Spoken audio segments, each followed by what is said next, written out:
ప్రభునందు నాకు అత్యంత ప్రియమైనటువంటి వారులారా, మన ప్రభువును రక్షకుడైనటువంటి యేసుక్రీస్తు వారి యొక్క శుభనామములు మీ అందరికీ నా హృదయపూర్వకమైన శుభములు, వందనములు తెలియజేస్తున్నాను. ఉదయకాల సమయంలో దేవుని వాక్యాన్ని ధ్యానం చేసుకుందాము. ఈరోజు వాక్య ధ్యానం కొరకు మనం తీసుకున్నటువంటి లేఖన భాగము కీర్తనల గ్రంథము 65వ కీర్తన 4వ వచనం చదువుకుందాం. నీ ఆవరణములలో నివసించినట్లు నీవు ఏర్పరచుకొని చేర్చుకునేవాడు ధన్యుడు. నీ పరిశుద్ధాలయము చేత నీ మందిరములోని మేలు చేత మేము తృప్తి పొందేదము. ఆమేన్. ప్రభునామనకు మహిమ కలుగునుగాక. మరి ఈ ఉదయకాల సమయంలో దేవుడు మనకి మంచి వాక్య భాగాన్ని ప్రభు మనకు ముందు ఉంచి ఉన్నాడు. ఈ దినం పునరుద్ధానపు దినము. మనం దేవుని సన్నిధికి వెళ్ళి ప్రభువును ఆరాధించవలసినటువంటి దినము. ఇక్కడ వాక్య భాగంలో మనం గమనించినట్లయితే కీర్తనాకారుడైన దావీదు చెప్తున్నాడు, నీ ఆవరణంలో నివసించినట్లు నీవు ఏర్పరచుకొని చేర్చుకునేవాడు ధన్యుడు.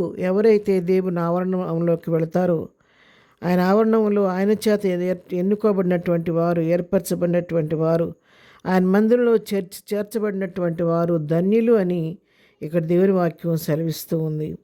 వాళ్ళు ఎందుకు ధన్యులు అని వాళ్ళ గురించి చెప్పబడుతుందంటే, వాళ్ళు నీ పరిశుద్ధాలయం చేత నీ మందిరంలోని మేలు చేత మేము తృప్తి పొందేదము. దేవుని ఆలయంలో ప్రవేశించిన వారు, ఆవరణంలో ప్రవేశించిన వారు దేవుని యొక్క పరిశుద్ధతను బట్టి పరిశుద్ధ ఆలయములో ఆయన మందిరంలోని మేలు చేత తృప్తిపరచబడతారంట. కాబట్టి ఉదయకాల సమయంలో ఈ పునరుద్ధాన దినాన మనందరం కూడా ప్రభు సన్నిధికి వెళ్ళి ప్రభు సన్నిధిలోని పరిశుద్ధతను అనుభవిద్దాము. ఆ ప్రభువులకు ఆయన యొక్క ఆత్మ తాకిడిని అనుభవిద్దాము. ఆయన మందిరంలోని మేలు చేత మనందరం కూడా తృప్తిపరచబడదాము. ఎందుకంటే దేవుని ఆవరణంలో ఉన్నటువంటి ప్రశాంతత, దేవుని సన్నిధిలో ఉన్నటువంటి అటువంటి నిశ్చలత, ప్రశాంతత అనేది లోకంలో ఎక్కడా మనం కనుగొనలేవండి. అందుకే దేవుని వాక్యం మనం గమనించినట్లయితే కీర్తన గ్రంథం 84వ కీర్తన 10వ వచనంలో కూడా కీర్తనకారుడు చెప్తున్నాడు, నీ ఆవరణంలో ఒక్క దినము గడుపుట 1000 దినముల కంటే శ్రేష్టం అంట. భక్తిహీనుల గుడారంలో నివసించుట కంటే నా దేవుని మందిర ద్వారం వద్ద ఉండుట నాకు ఇష్టం. ఇక్కడ కీర్తనకారుడు చెప్తున్నాడు కదా, నీ ఆవరణంలో ఒక్క దినం గడిపితే అది నాకు 1000 దినాల కంటే శ్రేష్టమైంది. ఈ లోకంలో నా సొంత పనుల మీద నాకు ఇష్టమైన స్థలంలో 1000 దినాలు గడిపిన దానికంటే ఎక్కువ శ్రేష్టతను ఒక దినము నీ సన్నిధిలో గడిపితే, నేను నీ ఆవరణంలో గడిపితే అటువంటి శ్రేష్టతను నేను పొందుకుంటానని కీర్తనకారుడు చెప్తున్నాడు. భక్తిహీనులతో కలిసి నివసించే కంటే నీ మందిరం ద్వారం దగ్గర ఉన్నా కూడా నాకు ఇష్టమయ్యా. ద్వారం దగ్గరున్నా కూడా నీ ఆ యొక్క నెమ్మది, ఆ సమాధానం, ఆ ప్రశాంతత, ఆ ఆశీర్వాదాలను బలపరుస్తూ ఉంటుందని చెప్పని కీర్తనకారుడు తెలియజేస్తున్నట్టుగా మనం చూస్తున్నాం. అదేవిధంగా కీర్తన గ్రంథంలోని 16వ కీర్తన 11వ వచనం కూడా మనం చదువుకుంటే, జీవమార్గమును నీవు నాకు తెలియజేసేదవు, నీ సన్నిధిని సంపూర్ణ సంతోషము కలదు, నీ కుడి చేతిలో నిత్యము సుఖములు కలవు. ఇక్కడ భక్తుడు చెప్తున్నాడు, మరి నీ సన్నిధిలో సంపూర్ణ సంతోషం కలదంట. దేవుని సన్నిధిలో సంపూర్ణమైన సంతోషం ఉంది.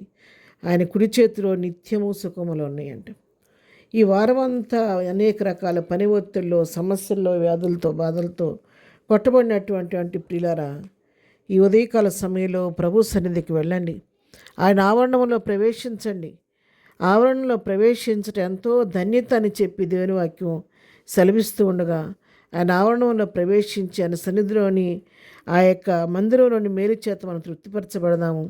ఆవరణంలో గడుపుట ఎంతో శ్రేష్టం అని వాక్యం సెలవిస్తూ ఉంది.